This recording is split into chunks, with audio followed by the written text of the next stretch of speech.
ക്രിസ്തുവിൽ പ്രിയരെ, ദൈവവുമായി ആശയവിനിമയം നടത്തുന്നതിലൂടെ ആശ്വാസവും മാർഗനിർദ്ദേശവും അത്ഭുതകരമായ പരിവർത്തനവും സാധ്യമാക്കുന്ന ആത്മീയ ശക്തിയാണ് പ്രാർത്ഥന.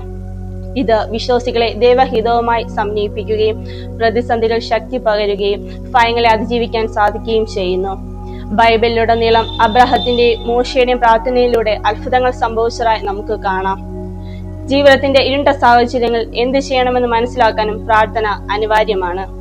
എങ്ങനെ പ്രാർത്ഥിക്കുന്നുവോ അങ്ങനെ നമ്മുടെ ഭാവി മാറുന്നു. പ്രാർത്ഥനയിലൂടെ നമ്മുടെ ഭാവി ആത്മീയമായി മാറാൻ പൂർണ്ണ മനസ്സോടെ പ്രാർത്ഥിക്കാം. ശത്രുക്കളുടെ തന്ത്രങ്ങൾക്കെതിരായും കഠിനമായ സാഹചര്യങ്ങളിലും പ്രാർത്ഥന ഒരു ആയുധമായി പ്രവർത്തിക്കുന്നു. ദൈവനാമം മഹത്വമാകുന്നതും ദൈവരാജ്യം വരുന്നതും പ്രാർത്ഥിക്കുമ്പോഴാണ്. അങ്ങനെ സ്വർഗ്ഗസ്ഥനായ പിതാവിന്റെ മുൻപിൽ നമ്മുടെ യാചനകൾ പ്രാർത്ഥനയായി സമർപ്പിക്കാം.